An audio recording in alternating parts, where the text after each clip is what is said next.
Everyone remembers the 1,960 seconds as the decade when westerns started fading away. But the truth is, some of the most daring and unforgettable ones were made right in this period. These weren't just dusty gunfights and Lone Rangers.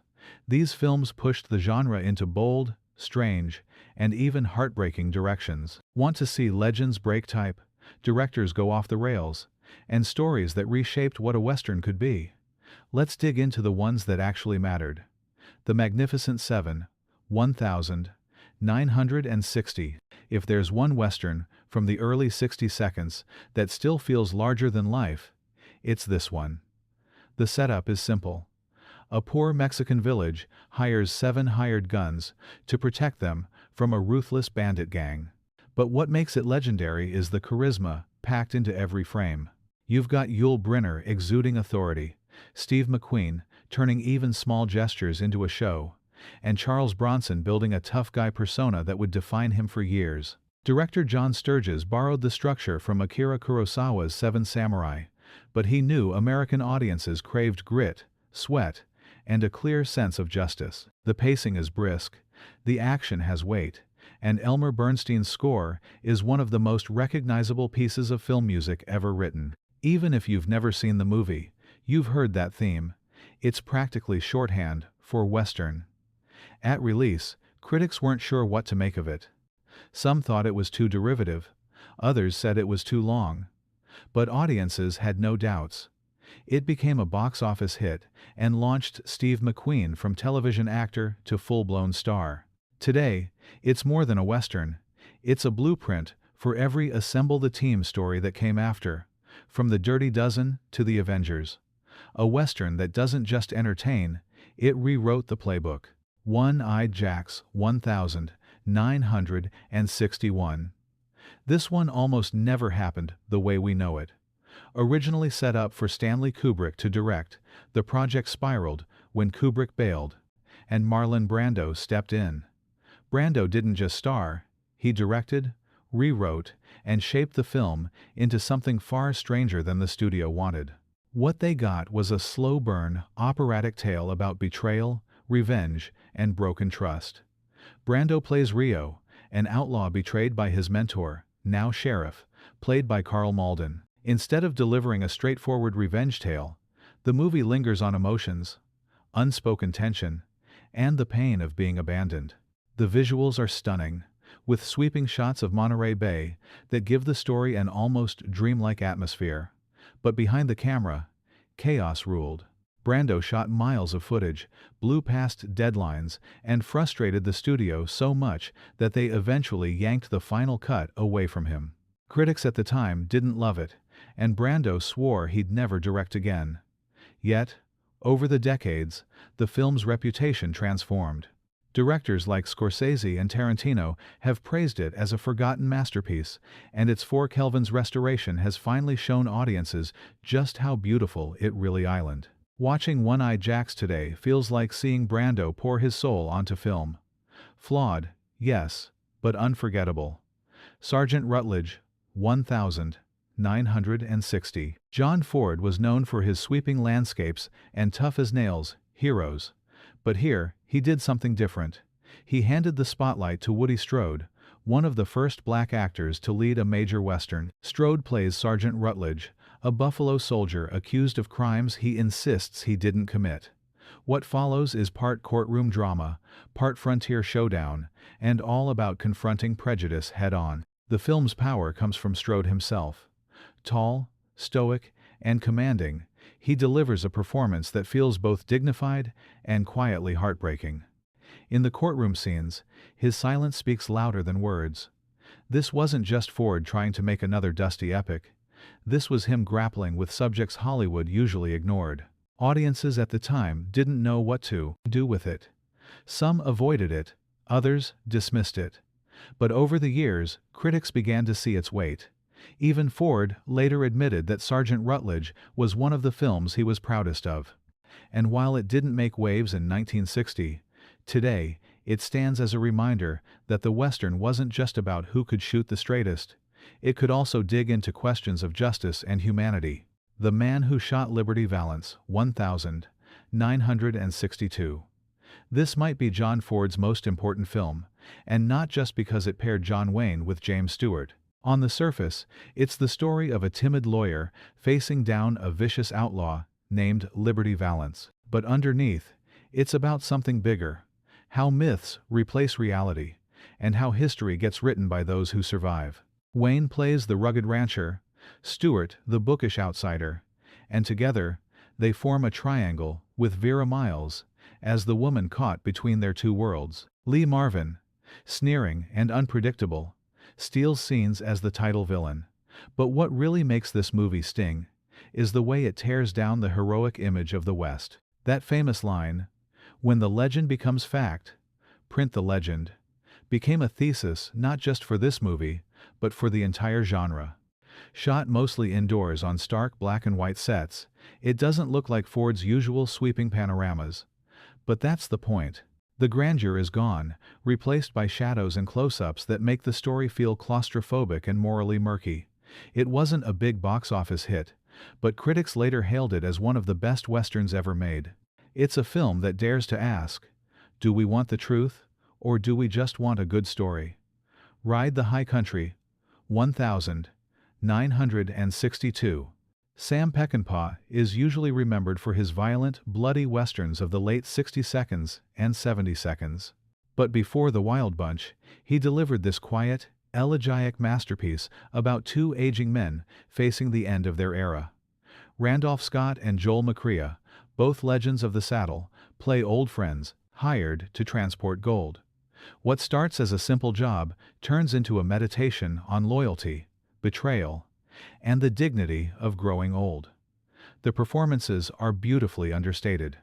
Scott, who would retire right after this film, embodies a man holding on to honor even as the world changes. McCrea, equally weary, struggles with temptation and regret. The supporting cast, including a young Warren Oates, adds grit and unpredictability. But it's Peckinpah's direction that elevates it, mixing tender human moments with sudden bursts of frontier tension. At release, it didn't get the promotion it deserved. MGM paired it with low-budget comedies, as if they didn't know what they had. But word of mouth slowly turned it into a classic. Critics eventually recognized it as one of the best westerns of its decade, and for good reason. Watching it feels like watching the western itself come to terms with its own mortality. Lonely Are the Brave 1962. Kirk Douglas starred in some of the most iconic films ever made, but if you asked him which one was his personal favorite, he didn't say Spartacus or Paths of Glory. He pointed to this quiet, haunting western. Lonely Are the Brave isn't about shootouts or grand showdowns, it's about a man out of time. Douglas plays Jack Burns, a cowboy who refuses to bend to modern life. He cuts fences, rides his horse down highways, and rejects every convenience of the new world. The story takes a bitter turn when Burns breaks into jail to free a friend and winds up on the run, chased not by outlaws, but by helicopters and jeeps. It's the myth of the Old West colliding headfirst with the reality of the 1960 seconds. Douglas gives one of his best performances, blending stubborn pride with a melancholy edge. Universal Studios had no idea what to do with it. They dumped it into theaters with little promotion, releasing it the same week as Lawrence of Arabia. Needless to say, it was buried. But over time, audiences rediscovered it. Critics praised its mix of grit and poetry, and modern filmmakers often cite it as one of the greatest modern westerns ever made. The ending is unforgettable, quietly devastating. If you want to see a western stripped of myth and left with raw humanity, this is the one. HUD 1963. Not all westerns take place in the 1,800 seconds. HUD, directed by Martin Ritt, is set in contemporary Texas, and it flips the cowboy myth upside down. Paul Newman plays Hud Bannon, a selfish, sharp-dressed rancher who represents the worst qualities of the so-called rugged individualist. He's charming, sure, but rotten underneath, and Newman leaned hard into that ugliness. The real power of the film lies in its contrast. Hud's father, played by Melvyn Douglas, is the old-school rancher, full of decency and a sense of duty. Patricia Neal, in an Oscar-winning role, plays the weary housekeeper who sees through Hud's charm. And then there's Hud's nephew, caught between admiration and horror as he watches his uncle scheme and betray.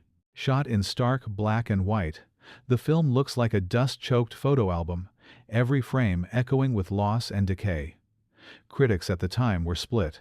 Some said Newman was too unlikable for audiences to embrace, but others saw the brilliance in his performance, the guts it took to play a character who embodies everything the classic cowboy wasn't. Hud went on to win 3 Academy Awards and cemented itself as one of the most daring films of its decade.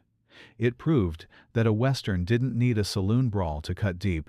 Sometimes, the real fight is inside the family, over values that are slipping away. The Professionals, 1966. Take Lee Marvin, Burt Lancaster, Robert Ryan, and Woody Strode. Put them in the desert with Richard Brooks directing. Then, give them a mission: rescue a kidnapped woman from a ruthless Mexican bandit, played by Jack Palance. That's the recipe for The Professionals, one of the most tightly executed westerns of the 60 seconds. What makes it shine isn't just the star power, though that certainly helps. It's the way Brooks stages the story as a men on a mission adventure. You can feel echoes of The Magnificent Seven and The Dirty Dozen, but with a darker, sharper edge. The dialogue crackles with wit, the violence feels rougher, and the moral lines blur more than audiences expected at the time. The production was brutal. Filming in the desert meant battling heat, floods, and constant delays. Yet Brooks' steady direction turned it into something polished and tough. Critics noticed. The film earned 3 Oscar nominations and plenty of praise from reviewers like Roger Ebert, who called it one of the best-directed Hollywood films of its era. Despite all that, it never broke through the way Leone's spaghetti westerns did. Marketing couldn't keep pace with the style revolution happening overseas. Still, for pure classic Hollywood grit, mixed with 60-second cynicism, The Professionals is a gem worth revisiting. It's one of those movies where every cast member feels like they could lead the whole film, and yet together, they're even better. The Good, the Bad, and the Ugly, 1966. If there's one film that redefined the Western forever, it's Sergio Leone's The Good, the Bad, and the Ugly. By 1966, the spaghetti Western craze was in full swing, but this one set the gold standard. Clint Eastwood as the laconic Blondie, Lee Van Cleef as the ruthless Angel Eyes, and Eli Wallach as the unforgettable Tuco. It's a trio for the ages. The story is simple on paper. 3 men hunt for buried treasure in the chaos of the Civil War. But Leone transforms it into a 3-hour opera of greed, betrayal, and survival. Every scene drips with tension, every close-up feels monumental. And Ennio Morricone's score? Legendary doesn't even begin to cover it. That eerie whistle, the pounding rhythms, it's become the soundtrack of the genre itself. When it was first released in the US, critics didn't know what to make of it. Some dismissed it as too violent, too stylized, too foreign. But audiences couldn't get enough, and over time, it became one of the most celebrated films ever made, not just in the Western genre but in cinema history. Today, it's practically a rite of passage. If you say you love Westerns but haven't seen The Good, the Bad, and the Ugly, people will raise an eyebrow. It's not just worth watching, it's essential. The Shooting, 1966. Not every Western from the 60 seconds was a big-budget spectacle. Some were stripped down to the bone, like Monte Hellman's The Shooting. This eerie, minimalist film stars Warren Oates, Will Hutchins, and a then up-and-coming Jack Nicholson. The setup is mysterious. A group of men hires a strange, determined woman to guide them through the desert. But her motives, and the journey, grow darker with each passing mile. What sets it apart is the atmosphere. Hellman avoids traditional Western showdowns and instead leans into ambiguity. Dialogue is sparse, the landscapes are empty, and the story feels more like a nightmare than an adventure. You never quite know where it's heading, and that's the point. It's a Western that plays like a psychological puzzle, daring you to fill in the blanks. At the time, it barely got a release. Critics and audiences weren't ready for something this abstract. But in later decades, it gained a cult following, especially among filmmakers who admired its boldness. Today, it's hailed as one of the earliest examples of the acid Western, a style that twisted the genre into surreal territory. Nicholson's performance is sharp and menacing, hinting at the superstar he would become. And Hellman's direction proved that a Western didn't need spectacle to be unforgettable. Sometimes, stripping away the myth leaves you with something even more unsettling. Nevada Smith, 1966. Steve McQueen was on a roll in the mid-60 seconds, and Nevada Smith gave him one of his most memorable showcases. Based on a character from Harold Robbins' novel The Carpetbaggers, the film tells the story of Max Sand, a young man who sees his parents brutally killed and then spends his life chasing vengeance. But unlike the typical revenge tale, this one spans years, showing Max's evolution from a green, naive kid into a hardened drifter who knows the cost of obsession. What makes the film compelling is McQueen himself. He was 36 at the time, playing a much younger character, yet his sheer charisma carried the role. You can see his trademark coolness begin to crystallize here. His Nevada Smith is reckless, stubborn, and vulnerable in ways that made audiences root for him, even when the story got bleak. The supporting cast gives the film real weight. Karl Malden as a brutal antagonist, Brian Keith as a mentor figure, and Suzanne Pleshette as a brief but memorable love interest. Directed by Henry Hathaway, the film is rugged, sometimes slow, but filled with big, open landscapes and tense confrontations. Critics were divided. Some felt it dragged. Others praised McQueen for elevating what could have been a routine story. Audiences, though, embraced it. The film did solid business and cemented McQueen's rising star power. Looking back, Nevada Smith feels like a bridge between old Hollywood revenge sagas and the grittier, more complex westerns of the late 60 seconds. The War Wagon, 1967. Sometimes you don't need to reinvent the wheel. You just need to deliver pure entertainment with a powerhouse duo.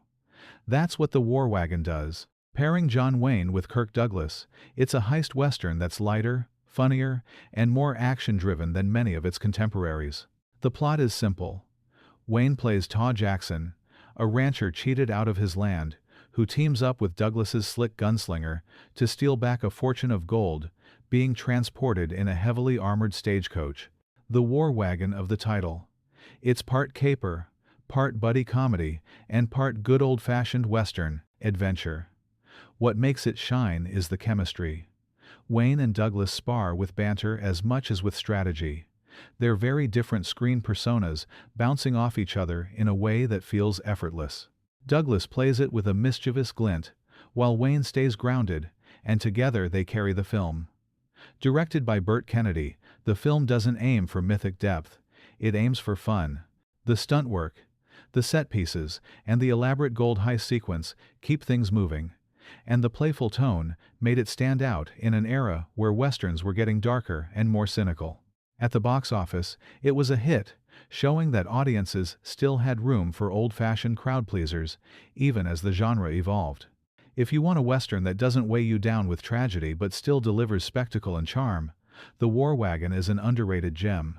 The Great Silence, 1968. Most westerns end with the hero triumphing against the odds. The Great Silence throws that rule straight out the window. Directed by Sergio Corbucci, it's one of the bleakest, most daring westerns ever made. Set in a frozen Utah landscape during a brutal winter, it stars Jean-Louis Trintignant as Silence, a mute gunslinger who only kills in self-defense, and Klaus Kinski as Loco, one of the most chilling bounty hunters ever put on screen. From its very first frames, the film feels different. Snow blankets the screen, instead of sun-drenched deserts. Silence doesn't speak, relying on presence and action. Loco is calculating, terrifyingly calm, and utterly ruthless. The tone is unrelenting, cold, lonely, and fatalistic. And then there's Ennio Morricone's score. A haunting, mournful composition he later said was one of his personal favorites. When it was finished, 20th Century Fox acquired the rights but refused to release it in the US. Why? Because the ending was too dark. Without giving it away, let's just say audiences, expecting a triumphant finale, got something very different. It stayed, hidden for decades, only resurfacing in the 2000 seconds. Today, The Great Silence is hailed as a masterpiece of revisionist Western filmmaking. Quentin Tarantino has cited it as a major influence, even borrowing its snowy setting for The Hateful Eight. It's not easy viewing, but it's unforgettable. Proof that Westerns could go to places audiences never imagined. Once Upon a Time in the West, 1968. If the good, the bad, and the ugly made Sergio Leone a legend, Once Upon a Time in the West secured his immortality. This film isn't just a Western, it's an epic meditation on the end of the frontier. With Charles Bronson as the mysterious harmonica, Claudia Cardinal as a widowed landowner, Jason Robards as an outlaw with charm to spare, and Henry Fonda shockingly cast as a cold-blooded villain, it's a near-perfect fusion of style and substance. Leone takes his time. Long, silent stares, slow camera pans, extended sequences that build tension until it practically explodes. Every shot is composed like a painting, and every note of Morricone's legendary score feels like another character in the story. When it was released, audiences didn't know what to make of it. Some thought it was too slow, too indulgent. But over the years, its reputation grew. Today, it's considered not only one of the greatest Westerns ever made, but one of the greatest films of all time. Bronson, who had spent years in supporting roles, cemented himself as a leading man.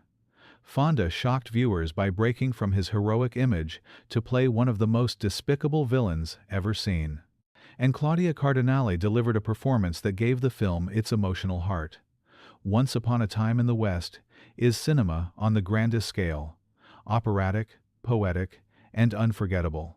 If you watch just one Western from the 60 seconds, this might be the one. Butch Cassidy and the Sundance Kid 1969. The 60 seconds ended with a bang, and this was the film that did it. Starring Paul Newman and Robert Redford, Butch Cassidy and the Sundance Kid redefined what a Western could be. Instead of stoic gunslingers, you got witty, charming outlaws who joked, teased, and bickered their way through train robberies and escapes. Directed by George Roy Hill, the film crackles with chemistry between its leads. Newman, already an established star, found his perfect partner in Redford, whose career skyrocketed after this role. Together, they created one of the most iconic duos in cinema. The tone was fresh and modern. Burt Bacharach's Raindrops Keep Fallin' on My Head sequence, complete with a bicycle ride, was unlike anything audiences had ever seen in a Western. Some critics hated it at first, calling it too light. But audiences adored it, and it became a massive hit, winning 4 Oscars and cementing itself as a pop culture phenomenon. What makes it endure isn't just the humor or the romance of outlaw life. It's the way it blends charm with inevitability, knowing that the frontier, and men like Butch and Sundance, were running out of time. The final freeze-frame ending remains one of the most iconic in movie history. Butch Cassidy and the Sundance Kid closed the decade by proving the Western wasn't dying, it was evolving, ready to reinvent itself for a new generation. So there you have it, 15 Westerns from the 1,960 seconds that prove the genre was anything but dead. From Brando's troubled passion project to Leone's operatic epics, from gritty revisionism to light-hearted buddy adventures, the decade gave us films that challenged the myth of the Old West while still celebrating its power. Which of these stands tallest for you? Drop your answer below, hit subscribe, and keep riding with us because the frontier may be gone, but the stories never stop.